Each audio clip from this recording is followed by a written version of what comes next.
ఓం శాంతి. ఈరోజు మురళి, మధురమైన పిల్లలారా, సత్యమైన సాల్వేషన్ ఆర్మీగాయి అనగా విముక్తి సైన్యంగాయి అందరినీ ఈ పాప ప్రపంచం నుండి పుణ్య ప్రపంచంలోకి తీసుకెళ్ళాలి. అందరి మునిగిపోయిన నావలను తీరానికి చేర్చాలి. బాబా అంటున్నారు, జీవితం అనే నావలు మునిగిపోతున్నాయి, వాటిని సత్యుగమనే తీరానికి చేర్చాలా అంటున్నారు బాబా. పాప ప్రపంచం నుంచి పుణ్య ప్రపంచంలోకి తీసుకెళ్ళాలి. ప్రశ్న: ఏ నిశ్చయం పిల్లలందరి బుద్ధిలో నంబర్ వారుగా కూర్చుంటుంది? జవాబు: పతిత పావనుడైన మా మధురాతి మధురమైన బాబా మాకు స్వర్గ వారసత్వాన్ని ఇస్తున్నారన్న నిశ్చయం ప్రతి ఒక్కరి బుద్ధిలో నంబర్ వారుగా కూర్చుంటుంది. ఎంత నాకు వారసత్వం లభిస్తూ ఉంది అనే నిశ్చయం ఉంటే అంత నష ఉంటుంది కదా, నంబర్ వారుగా ఉంది. ఎవరికైనా పూర్తి నిశ్చయం కలిగినా మాయ ఎదురుగా నిల్చొని ఉంటుంది. బాబాను మర్చిపోతారు, ఫెయిల్ అయిపోతారు. ఎవరిలోనైతే నిశ్చయం కూర్చుంటుందో వారు పావనులుగా అయ్యే పురుషార్థంలో నిమగ్నమైపోతారు. ఇప్పుడు ఇంటికి వెళ్ళాలి అని వారి బుద్ధిలో ఉంటుంది. బాబా అంటున్నారు, పురుషార్థంలో నిమగ్నమైపోతారు మరియు ఇంటికి వెళ్ళాలి అనే పురుషార్థం బుద్ధిలో ఉంటుంది. పురుషార్థం చేస్తూ ఉంటారు, నిశ్చయం ఏర్పడుతుంది, బాగా పావనులుగా అయిపోతారు అని బాబా అంటారు. నిశ్చయం ఏర్పడింది అంటే వాళ్ళ యొక్క గుర్తులు బాబా చెప్తున్నారు. ఓం శాంతి. ఓం శాంతి బాబా. మధురాతి మధురమైన చాలా కాలం తర్వాత కలిసిన పిల్లలకు బాబా గుడ్ మార్నింగ్ అంటున్నారు. గుడ్ మార్నింగ్ బాబా. సత్యుగంలో ఎల్లప్పుడూ గుడ్ మార్నింగే, గుడ్ డే, గుడ్ నైట్, అలా అన్నీ మంచిగానే ఉంటాయి. సత్యుగంలో బ్యాడ్ అనేదే ఉండదు, గుడ్ అనేది బ్యాడ్ అనేది ఏవి ఉండవు. ఇక్కడ గుడ్ మార్నింగు లేదు, గుడ్ నైటు లేదు అని పిల్లలకు తెలుసు, అంతే కదా. ఎక్కడ చూసినా యుద్ధం జరుగుతూ ఉంది, అశాంతి దుఃఖం ఉంది అంటే గుడ్ మార్నింగ్ గుడ్ నైట్ యాడుంది? ఇక్కడ గుడ్ మార్నింగు లేదు, గుడ్ నైటు లేదని పిల్లలకు తెలుసు. అన్నింటికన్నా చెడ్డది సమయం రాత్రి, మరి అన్నింటికన్నా మంచి సమయం ఏది? పగలు. దానిలోనూ అమృతవేళ చాలా మంచి సమయం.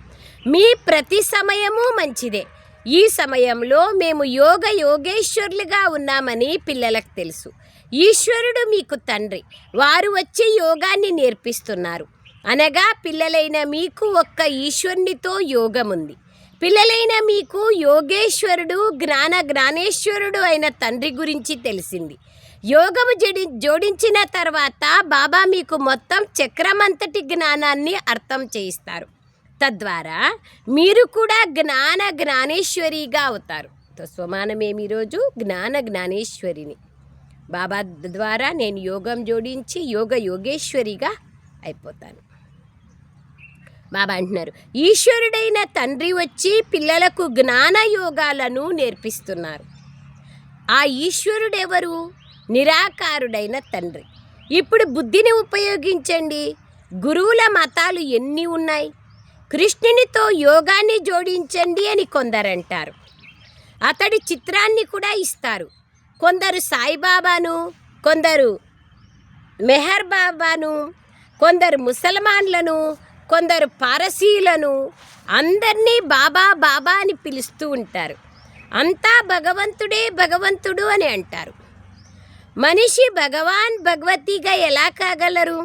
ఈ లక్ష్మీనారాయణులు దేవీదేవతలని పిలువబడతారు కానీ భగవతి అని పిలవరు. ఎందుకంటే భగవంతుడు ఒక్క నిరాకారుడే. భగవంతుడు వేరు, దేవాత్మలు వేరు, ధర్మాత్మలు వేరు, మహాత్ములు వేరు, పుణ్యాత్ములు వేరు అనేది క్లియర్గా అర్థం కావాలా. అప్పుడు పరమాత్మ ఎవరు అనేది తెలుస్తుంది. మీరే జన్మాంతరాలు సత్సంగాలు చేస్తూ వచ్చారు. ప్రతి ఒక్కరికి ఎవరో ఒక సన్యాసి లేదా సాధువు లేదా పండితుడు మొదలైన వారు తప్పకుండా ఉంటారు. వీరు మా గురువు, మాకు కథని వినిపిస్తున్నారు అని మనుష్యులు భావిస్తారు. సత్యుగంలో ఈ కథలు మొదలైనవి ఏవి ఉండవు. బాబా కూర్చొని ఇవన్నీ విషయాలు అర్థం చేయిస్తున్నారు. కేవలం భగవంతుడు లేదా ఈశ్వరుడు అని అంటే అంత ఆనందం కలగదు. అతడు తండ్రి, తండ్రి అని పిలవడంతో సంబంధం స్నేహపూర్వకమవుతుంది. మీరు మమ్మా బాబాలకు పిల్లలుగా అయ్యారని మీకు తెలుసు. వారి ద్వారా మనకు స్వర్గ సుఖాలు లభిస్తాయి. మేము ఈ సత్సంగం ద్వారా మనుషుల నుండి దేవతలుగా, నరకవాసుల నుండి స్వర్గవాసులుగా అవుతామని చెప్పే ఇటువంటి సత్సంగాలు ఇంకెక్కడా లేవు. ఇప్పుడు సత్యమైన తండ్రితో మీకు సాంగత్యం ఉంది. మిగిలిన వారందరికీ అసత్యముతో సాంగత్యం ఉంది. సత్యమైన వాళ్ళతో లేదు అంటే అర్థం అసత్యంతో ఉందనే కదా. ఏదో ఒకటి ఉంటుంది. సత్యమైన సాంగత్యం తీరాన్ని చేరుస్తుంది. దైహిక చెడు సాంగత్యాలు ముంచేస్తాయి.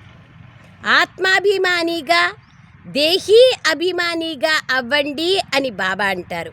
నేను పిల్లలైన ఆత్మలైన మీకు నేర్పిస్తున్నాను. ఈ ఆత్మిక జ్ఞానాన్ని ఆత్మలకు స్వయంగా పరమాత్మయే వచ్చి ఇస్తారు. మిగిలినదంతా భక్తి మార్గం, ఇది జ్ఞాన మార్గం. అక్కడ జ్ఞానం లేదు. నేను మొత్తం వేదాలు, శాస్త్రాలు, సృష్టి ఆది మధ్యాంతాలు తెలిసిన వాడిని బాబా అంటున్నారు. నేనే అథారిటీని. వారు భక్తి మార్గం యొక్క అథారిటీ. అనేక శాస్త్రాలు చదివిన వారిని శాస్త్రాల అథారిటీ అంటారు. బాబా వచ్చి మీకు సత్యాన్ని వినిపిస్తున్నారు. సత్యముతో సాంగత్యం తీరాన్ని చేరుస్తుంది. అసత్య సాంగత్యం ముంచేస్తుంది. ఇప్పుడు మీకు తెలుసు. ఇప్పుడు బాబా అంటున్నారు, బాబా పిల్లలైన మీ ద్వారా భారతదేశాన్ని రక్షిస్తున్నారు. మీరు ఆత్మిక శాల్వేషన్ ఆర్మీ అంటే ముక్తి సైన్యం.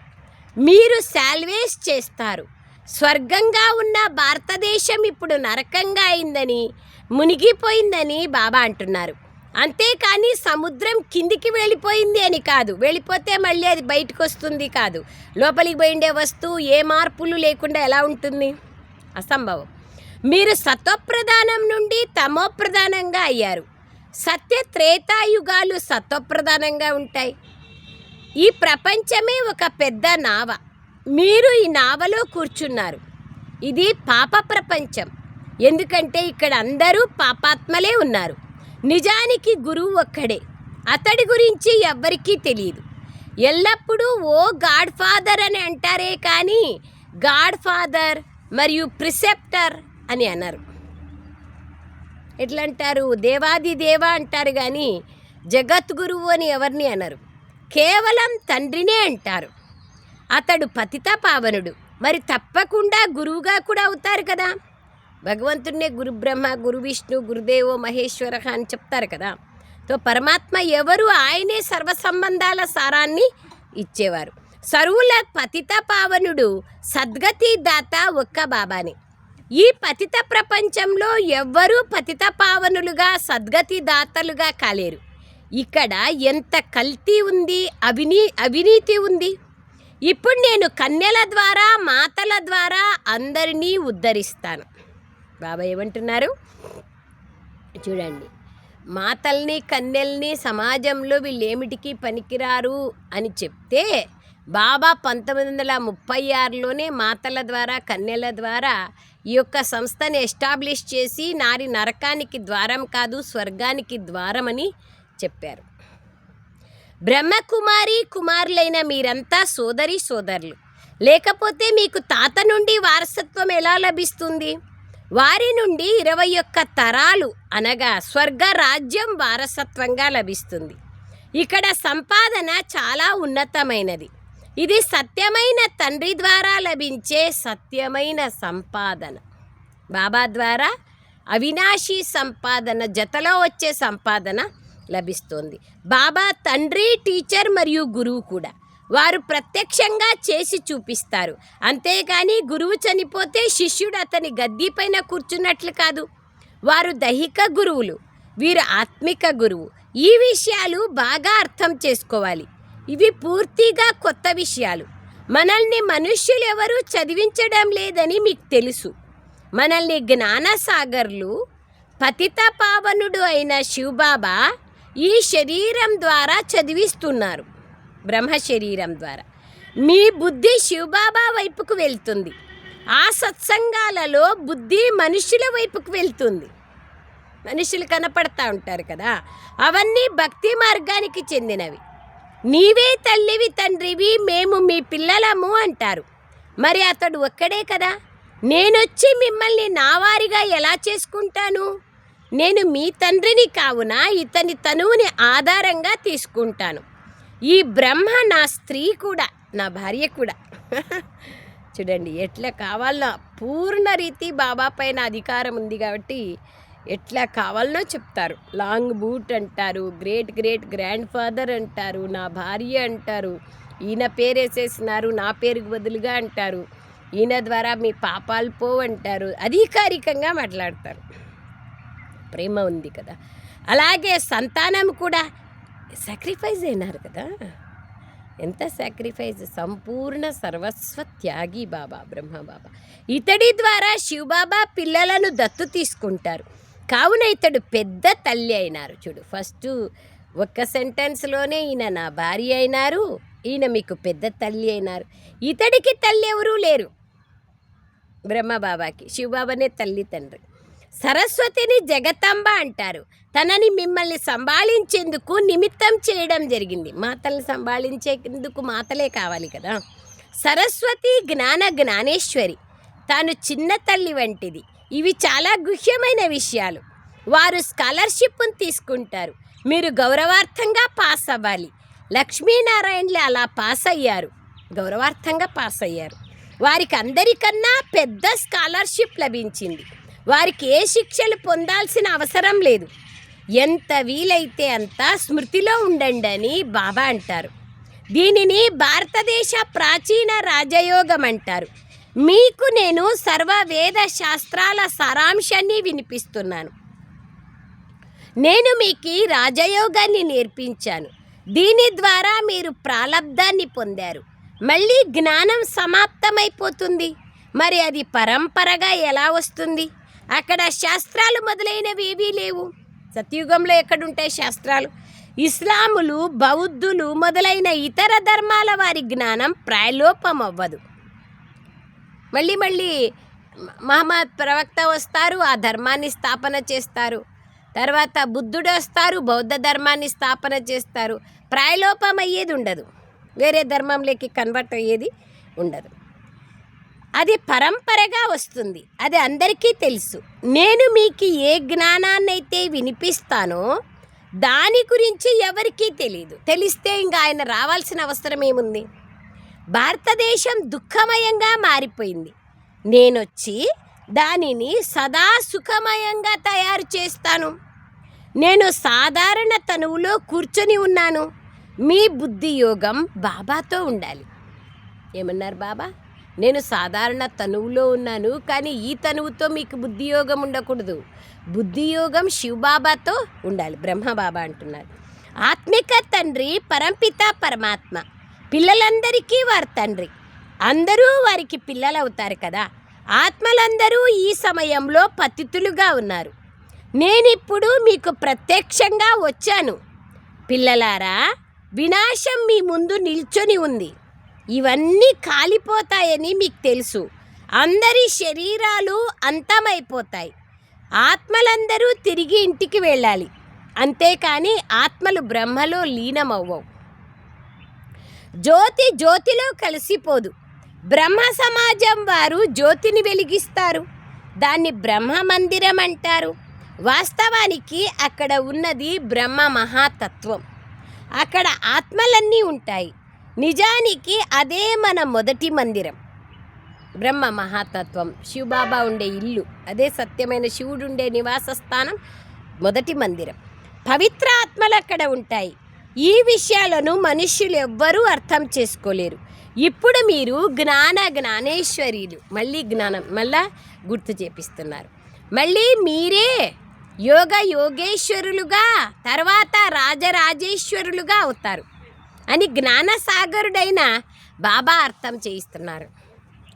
పతిత పావనుడైన మధురాతి మధురమైన తండ్రి వచ్చి మనల్ని బాబా అంటున్నారు స్వర్గ వారసత్వాన్ని ఇచ్చేందుకు వచ్చారు. ఇప్పుడు ఇది మీ బుద్ధిలో ఉంది. కొందరి బుద్ధిలో కనీసం ఈ విషయం కూడా నిలవదు. ఇక్కడ ఎంతోమంది ఉన్నారు. వీరిలో 100% నిశ్చయ బుద్ధి కలవారు ఎవరూ లేరు. ఏమని చెప్తారు బాబాకి? 100% నిశ్చయ బుద్ధి కలవారు ఎవరూ లేరు అంటున్నారు. నిజమే కదా, 100% బ్రహ్మబాబా లాగా నిశ్చయ బుద్ధి ఉంటే మళ్ళీ వెంట్రుకంతా కూడా ప్రశ్నలు రావు. పరిశీలించుకోవాలి మరి ఎంత ఉందని. కొందరిలో 40% ఉంది, కొందరిలో 10% ఉంది, కొందరిలో అది కూడా లేదు.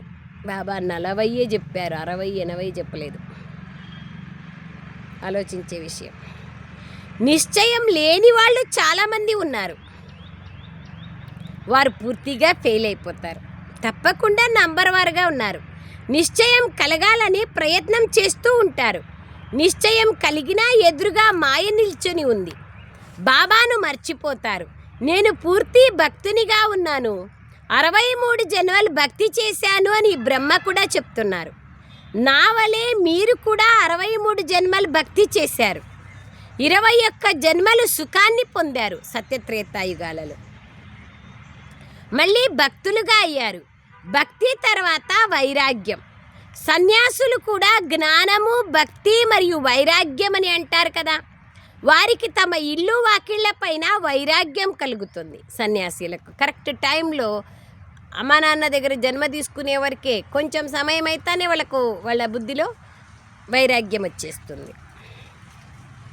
దాన్ని హద్దు యొక్క వైరాగ్యం అంటారు. మీది బేహద్దు వైరాగ్యం. సన్యాసులు ఇల్లు వాకిళ్ళను వదిలి అడవుల్లోకి వెళ్ళిపోతారు. ఇప్పుడు అడవుల్లో ఎవరూ లేరు. కుటీరాలన్నీ ఖాళీగా ఉన్నాయి. ఎందుకంటే మొట్టమొదట్లో సతోప్రధానంగా ఉండేవారు, ఇప్పుడు తమోప్రధానంగా అయిపోయారు. ఇప్పుడు వారిలో శక్తి లేదు. లక్ష్మీనారాయణల రాజధానిలో ఎంతో శక్తి ఉండేది, పవిత్రత ఉంది, శక్తి ఉంది. వారు పునర్జన్మలు తీసుకుంటూ ఇప్పుడు ఎక్కడికి వచ్చి చేరుకున్నారో చూడండి. ఇప్పుడు శక్తే లేదు. ఇక్కడి ప్రభుత్వం కూడా తాము ధర్మాన్ని అంగీకరించము అంటారు.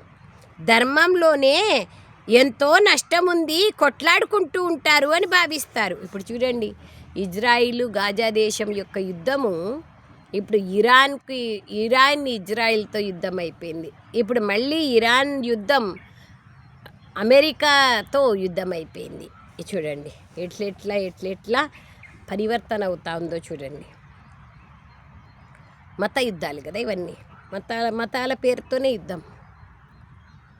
బాబా అంటున్నారు ధర్మంలోనే ఎంతో నష్టం ఉంది, ఎంత కొట్లాడుకుంటూ ఉంటారు. అన్ని ధర్మాల వాళ్ళు కలవాలని ఎన్నో కాన్ఫరెన్సులు జరుగుతాయి, కానీ అందరూ ఒక్కటిగా ఎలా కాగలరు? వాళ్ళని అడగండి. ఇప్పుడు అందరూ తిరిగి వెళ్ళనున్నారు.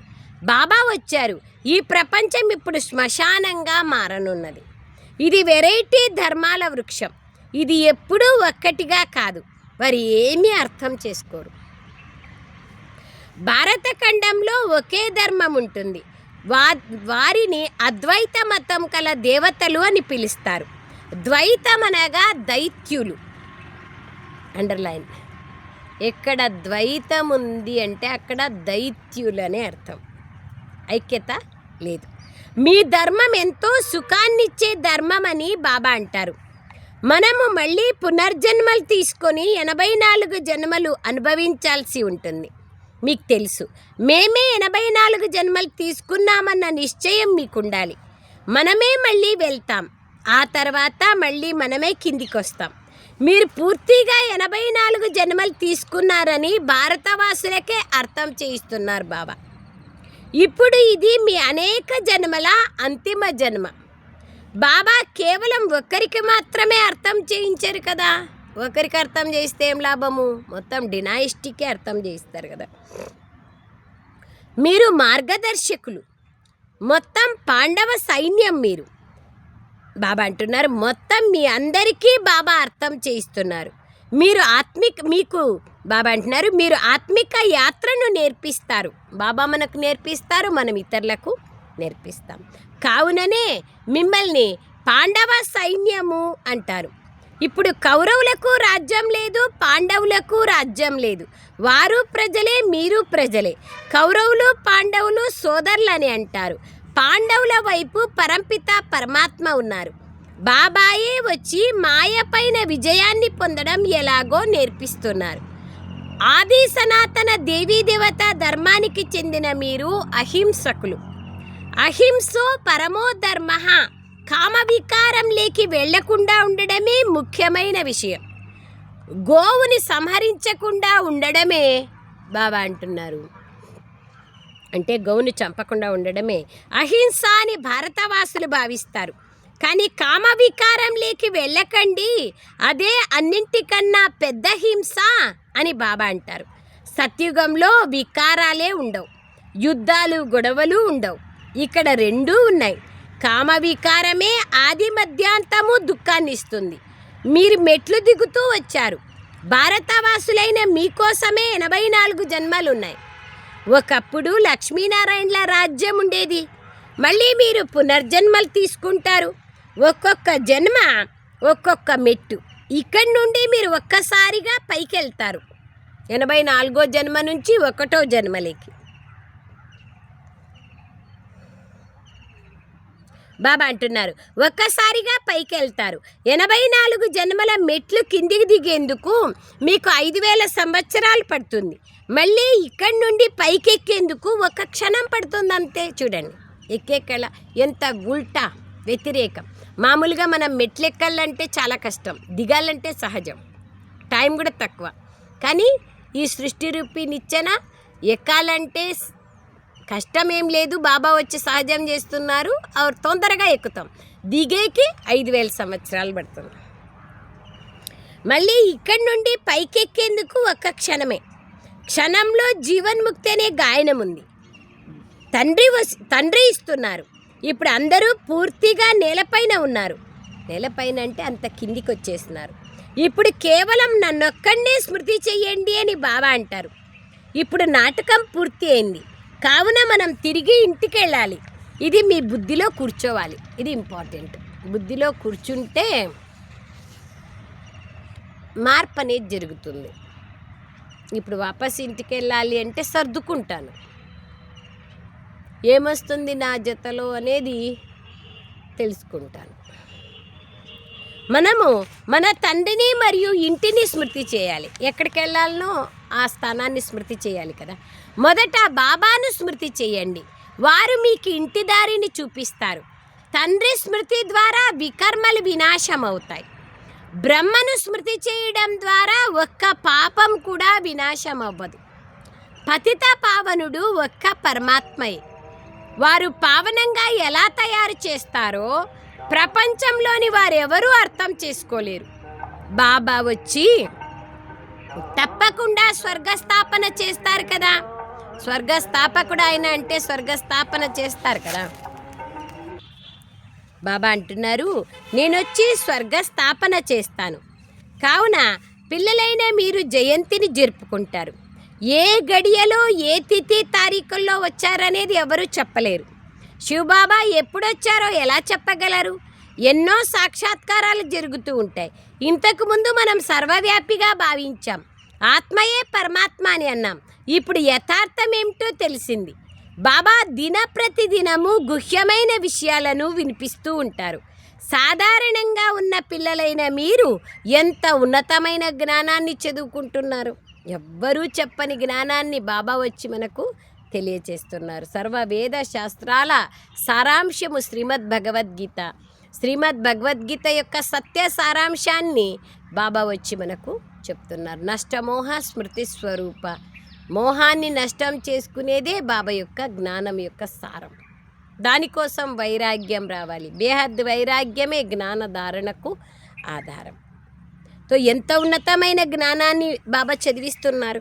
అచ్చా मीठे मीठे सिखलदे बच्चों प्रति माता पिता बाप दादा का याद प्यार और गुड मॉर्निंग. रूहानी बाप की रूहानी बच्चों को नमस्ते. हम रूहानी बच्चों की रूहानी माता पिता बाप दादा को याद प्यार गुड मॉर्निंग और नमस्ते नमस्ते नमस्ते बाबा नमस्ते. थैंक यू बाबा, थैंक यू वेरी मच बाबा.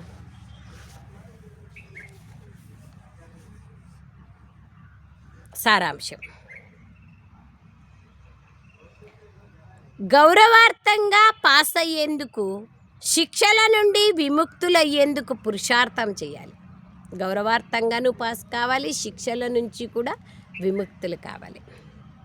పురుషార్థం చేయాలి. స్కాలర్షిప్ రావాలంటే, డిస్టింక్షన్, స్టేట్ ఫస్ట్ రావాలంటే కష్టపడాలి కదా. స్మృతిలో ఉండడం ద్వారానే స్కాలర్షిప్ పొందేందుకు అధికారులుగా అవుతారు. స్వర్గం యొక్క స్కాలర్షిప్. రెండవ పాయింట్, సత్యమైన పాండవులుగా అయ్యి అందరితో ఆత్మిక యాత్రను చేయించాలి. ఎటువంటి హింసను చేయకూడదు. స్థూల హింస, సూక్ష్మ హింస రెండూ చేయకూడదు. వరదానం, లైట్ హౌస్ స్థితి ద్వారా పాపకర్మలను సమాప్తం చేసే పుణ్యాత్మలుగా కండి. లైట్ హౌస్ స్థితి ద్వారా పాపకర్మలను సమాప్తం చేసే పుణ్యాత్మలుగా కండి. ఎక్కడైతే లైట్ ఉంటుందో అక్కడ ఎటువంటి పాపకర్మ ఉండదు.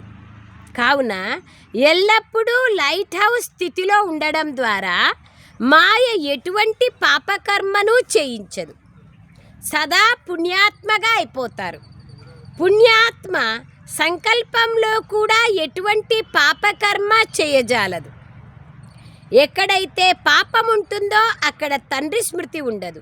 కావున నేను పుణ్యాత్మను, పాపం నా ముందుకు రాజాలదు అన్న దృఢ సంకల్పం చెయ్యండి.